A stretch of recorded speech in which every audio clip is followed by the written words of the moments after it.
সিজদায় কি সাইয়্যিদুল ইস্তেগফার পড়তে পারবো?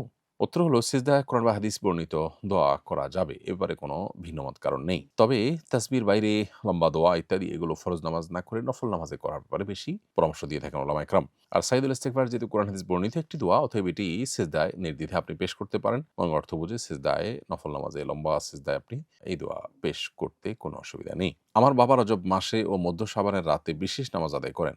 একে নাকি সালাতুর রাগায়েব বলা হয়। প্রশ্ন হলো এই আমলের বিশুদ্ধতা ও ফজিলত কি? উত্তর হলো যে এই আমলের অর্থাৎ সালাতুর রাগায়েব বা রজব মাস উপলক্ষে বা শাবান মাস উপলক্ষে বিশেষ নামাজের কোনো নির্দেশনা কোরআন বা হাদিসে নেই। বিশেষ করে রজব মাস উপলক্ষে সালাতুর রাগায়েব নামে এই নামাজের কথা বহুল প্রচলিত। অনেকদিন থেকে মানুষ করে আসছে। সালাতুর রাগায়েব নামে বিশেষ প্রক্রিয়ার নামাজ, কিন্তু কোরআন কিংবা হাদিসের কোথাও এরকম কোনো নামাজের কোনো অস্তিত্ব খুঁজে পাওয়া যায় না। যখন এটি বিদআতে পর্যবসিত হবে, যদি কেউ এটাকে ইবাদত, বিশেষ ফজিলতপূর্ণ কাজ মনে করে তোর বাবা যেরকম করছেন এরকম করেন, এটা বেদাতে পরিগণিত হবে এবং বেদাত পরিত্যাজ্য একজন ইমানদার কোনো অবস্থাতেই বেদাতে শামিল হতে পারেন না। সম্প্রতি 31st নাইট নিয়ে আপনার ভেরিফাইড পেজে একটি দাওয়ামূলক শর্ট ফিল্ম দেখেছি। এ ধরনের শর্ট ফিল্ম তৈরির ব্যাপারে শরীয়হ অবস্থান জানতে চাই। আপনি যেহেতু আমাদের ভেরিফাইড ফেসবুক পেজ এটি দেখেছেন, তার মানে এটি আমরা জায়েজ মনে করেছি, না হলে তো এটা আমরা প্রচার করতাম না। দেখুন, শর্ট ফিল্মের মধ্যে যদি হারাম কোনো উপাদান না থাকে, মিউজিক নেই, এখানে পর্দার বিষয়ক কোনো ভায়োলেশন নেই, তাহলে সেক্ষেত্রে সেই শর্ট ফিল্ম থেকে মানুষ যদি ভালো কিছু শিখতে পারে, খারাপ কোনো কিছু যদি না থাকে, তাহলে সেক্ষেত্রে সেটা প্রচার করার বা সেটা তৈরি করাতে কোনো অসুবিধা নেই।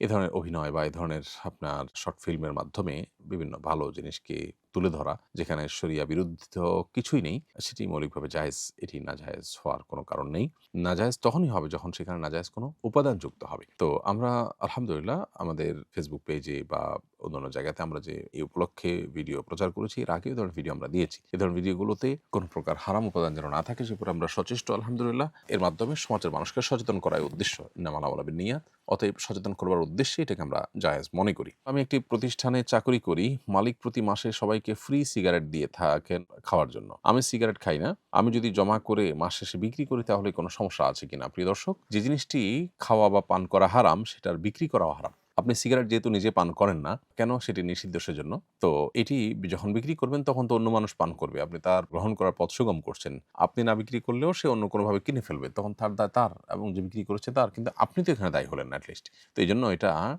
গ্রহণ করে বিক্রি করা আপনার জন্য জায়েজ হবে না। আপনি আপাতদৃষ্টিতে ক্ষতিগ্রস্ত হচ্ছেন যে অন্যরা পাচ্ছে, আপনি গ্রহণ করতে পারছেন না। গ্রহণ করলে আপনি টাকার সুবিধা পেতেন, বিক্রি করে টাকার মালিক হতে পারতেন। সেটাও করতে পারছেন না। তো এটার বিনিময়ে আল্লাহ তাআলার কাছে আজর পাবেন, বিনিময় পাবেন ইনশাআল্লাহ। আপনি আল্লাহর কাছ থেকে বিনিময় আশা করবেন।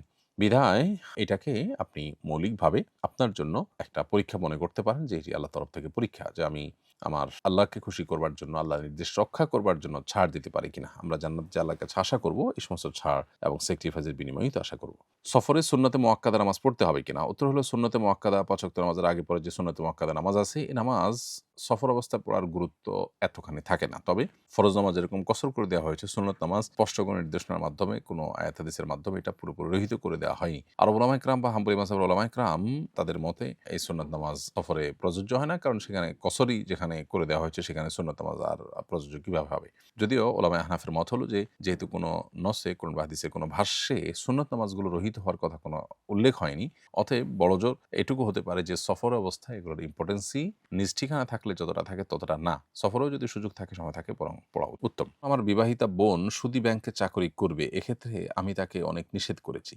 কিন্তু তাকে নিষেধ করলে সে, তার স্বামী, আমার বাবা-মা সবাই উল্টো আমাকে বলে আমি হিংসার কারণে তাকে নিষেধ করছি। এমত অবস্থায় করণীয় কি?